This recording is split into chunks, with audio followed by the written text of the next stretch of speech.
और बात करते हैं केरल के वायनाड की, जहां पर लगातार भूस्खलन के बाद से मौतों का आंकड़ा बढ़ रहा है। और इसी के चलते राहुल गांधी और प्रियंका गांधी जहां आज आपदा प्रभावित दौरे पर थे, लेकिन आज उनका ये दौरा टल गया है खराब मौसम की वजह से, क्योंकि वहां पर लगातार मौसम खराब है और इसका असर चारों तरफ देखा जा रहा है। और यही वजह है कि आज राहुल गांधी और प्रियंका गांधी यहाँ जो दौरा करने वाले थे आपदा प्रभावित क्षेत्र में, वहां आज नहीं जा पाएंगे, क्योंकि खराब मौसम की वजह से उनका ये दौरा फिलहाल टाला जा चुका है। और देखिए, लगातार इस तरह की तस्वीरें सामने आ रही है कि कुदरत का कहर लोगों पर किस तरह से बनकर टूट रहा है। चारों तरफ तबाही का मंजर है और मौतों का आंकड़ा भी लगातार बढ़ रहा है और इस पर सियासत भी लगातार जारी है। लेकिन दूसरी तरफ जहां राहुल गांधी और प्रियंका गांधी का दौरा था, फिलहाल वो खराब मौसम की वजह से टल चुका है।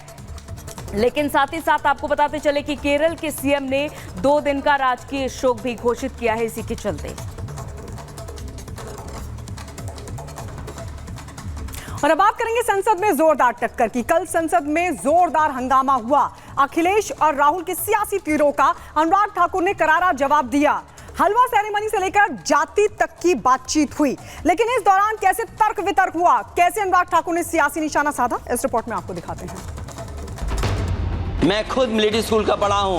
ये तो केवल मिलिट्री स्कूल गए हैं, मैं आज भी टेरिटोरियल आर्मी के 124 रेजिमेंट में कैप्टन के रैंक पे अपनी सेवाएं दे रहा हूँ। जो अग्निवीर वाली नौकरी है, सभापति महोदया, कोई भी नौजवान जो फौज के लिए तैयारी करता है वो कभी स्वीकार नहीं कर सकता। अग्निवीर में 100% एम्प्लॉयमेंट की गारंटी है और रहेगी। देश की संसद में आपने खूब टक्कर देखी होगी, जोरदार भाषण, जबरदस्त वार और धमाकेदार पलटवार सुने होंगे। लेकिन इस बार मॉनसून सत्र में जो हो रहा है वो गजब है, खासकर लड़ाई जब देश की 3 सबसे बड़ी पार्टियों के बीच हो। मैं देख रहा हूं सर, सरकार हलवा बांटती जाती है। राहुल जी, हलवा मीठा था या फीका? बीजेपी से अनुराग ठाकुर, कांग्रेस से राहुल गांधी और सपा के अखिलेश यादव जब एक साथ सदन में हो, वो भी आमने सामने, तो बहस कैसी होगी? इसका ट्रेलर आप देख चुके हैं, अब पूरी पिक्चर की बारी है। तो कुर्सी की पेटी बांध लीजिए, क्योंकि मौसम बिगड़ने वाला है। 3 पार्टियों की इस यूथ ब्रिगेड की इस भिड़ंत में कौन बाजी मार गया, सब कुछ आपको दिखाएंगे। पहले तीखी नोकझोंक वाली इस हंगामेदार कहानी का प्लॉट जान लीजिए कि ये तीनों दिग्गज किन किन मुद्दों पर संसद में भिड़ गए। इनमें बड़े मुद्दे हैं अग्निपथ योजना के तहत अग्निवीरों की भर्ती, देश भर में जाति जनगणना की मांग, ओबीसी और दलित, और इसके साथ ही बजट का हलवा। आगे तो लड़ाई होती ही रहेगी, तो क्यों ना शुरुआत में कुछ मीठा हो जाए। सियासत ने तो वैसे भी बजट का हलवा चख लिया है, जिस पर राजनीतिक आरोप प्रत्यारोप की बंदरबाट मची है, जिसकी शुरुआत राहुल गांधी ने की थी। थोड़ा सा पीछे लिए चलते हैं, फिर आगे ही आगे की जंग आपको दिखाएंगे। ये जो बजट का जो हलवा है सर, ये बट रहा है। और इस फोटो में सर मुझे एक ओबीसी अफसर नहीं दिख रहा, एक आदिवासी अफसर नहीं दिख रहा, एक दलित अफसर नहीं दिख रहा मुझे। ये हो क्या रहा है सर? सर, देश का हलवा बट रहा है सर, और इसमें 73% का एक है ही नहीं। सर, ये आप लोग हलवा खा रहे हो और बाकी देश को हलवा मिल ही नहीं रहा है।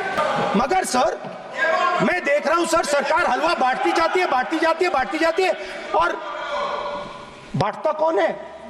वही 2-3% लोग, और बंटता किसको है? वही 2-3% लोग। हलवे पर राहुल ने सियासी हंगामा किया तो फिर मोदी की सेना भड़क गई। सामने आए अनुराग ठाकुर ने ऐसा भाषण दिया कि एक तरफ अकेले अनुराग दनादन बोलते गए और दूसरी तरफ राहुल और अखिलेश सुनते रह गए। मैं पूछना चाहता हूँ, हलवा किसको मिला? मैं पूछता हूँ, हलवा किसको मिला? राहुल जी बताइए, हलवे की बात की थी, जीभ घोटाले का हलवा किसने खाया? वो फोर्स घोटाले का हलवा किसने खाया? अंतरिक्ष देवास घोटाले का हलवा किसने खाया? नेशनल हेराल्ड के घोटाले का हलवा किसने खाया?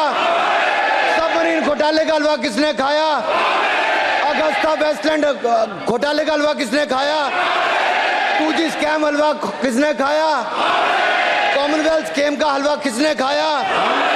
कोयला घोटाले का हलवा किसने खाया? वाल्मीकि योजना घोटाले का हलवा किसने खाया?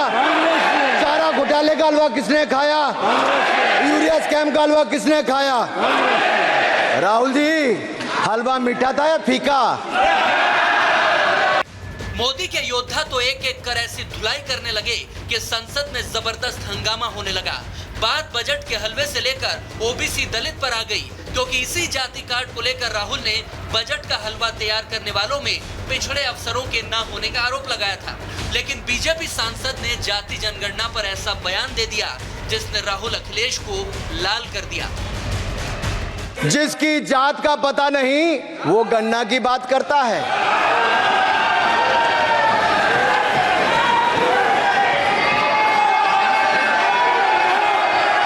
जिसकी जात का पता नहीं वो गन्ना की बात करता है। स्पीकर सर, जो भी इस देश में दलितों की, आदिवासियों की, पिछड़ों की बात उठाता है, जो भी उनके लिए लड़ता है, उसको गाली खाना ही पड़ता है।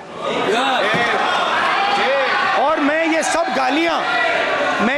गालियां खुशी से खाऊंगा, क्योंकि महाभारत की बात हुई तो महाभारत में अर्जुन को सिर्फ मच्छी की आंख दिख रही थी, उसी प्रकार मुझे सिर्फ मच्छी की आंख दिख रही है।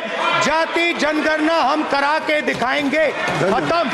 आपको जितनी गाली देनी है आप दीजिए, हम खुशी से लेंगे। धन्यवाद। राहुल और अनुराग ठाकुर के बीच जुबानी जंग तेज हो रही थी। अब पलटवार में अनुराग ने कांग्रेस के ओबीसी का मतलब समझा दिया तो एलओपी यानी कि नेता प्रतिपक्ष राहुल गांधी को लीडर ऑफ प्रोपेगेंडा करार दे दिया। अरे साहब, इनको पहले तो एलओपी का मतलब समझना पड़ेगा। ये लीडर ऑफ प्रोपेगेंडा नहीं, लीडर ऑफ ऑपोजिशन है। इसका मतलब लीडर ऑफ ऑपोजिशन है। गहमा गहमी बढ़ती जा रही थी। राहुल और कांग्रेस पर अनुराग लगातार हमले कर रहे थे तो विपक्ष आग बबूला हो रहा था। राहुल के बचाव में अखिलेश भी गर्म हो रहे थे। अनुराग के जाति वाले बयान पर अखिलेश यादव भड़क गए और फिर जाति पर सदन में एक नई जंग छिड़ गई। सर, ओबीसी की बात, जनगणना की बात बहुत की जाती है। माननीय सभापति जी, जिसकी जात का पता नहीं वो गन्ना की बात करता है। इनसे ये पूछना चाहता हूं, आपने जाति कैसे पूछ ली, ये बताइए बस। आप जाति कैसे पूछ सकते हैं? आप बताएं, जाति कैसे पूछ सकते हैं? आप पूछ के दिखाओ जाति तुम। आप जाति कैसे पूछोगे तुम? कैसे पूछोगे जाति? अनुराग ने किसी का नाम तो नहीं लिया, मगर इशारा राहुल गांधी पर था। लेकिन सियासी तीर अखिलेश यादव को जाकर लगा। सर, मैंने कहा था कि जिसको जात का पता नहीं वो गन्ना की बात करता है। मैंने नाम किसी का नहीं लिया था। अनुराग बनाम अखिलेश की लड़ाई छिड़ी तो बात जाति से निकलकर स्कूल, पर्ची और उधार की बुद्धि तक जा पहुंची। अखिलेश ने अनुराग को मंत्री न बनाने का तंज कसकर छेड़ दिया। फिर उसके बाद क्या हुआ वो सुनिए। कभी गए हो उस मिलिट्री स्कूल में? मैं खुद मिलिट्री स्कूल का पढ़ा हूँ। और आप परमवीर चक्र की बात कर रहे हो तो हम भी तमाम नाम गिना सकते हैं। कितने परमवीर चक्र। मैं आपके सामने कहना चाहता हूँ, ये तो केवल मिलिट्री स्कूल गए हैं। मैं आज भी टेरिटोरियल आर्मी के 124 रेजिमेंट में कैप्टन के रैंक पे अपनी सेवाएं दे रहा हूँ। अखिलेश जी, केवल ज्ञान मत बांटिए। राहुल गांधी जी के साथ बैठकर अब वहां बुलाने का झूठ बोलने की आपको आदत पड़ गई। प्लीज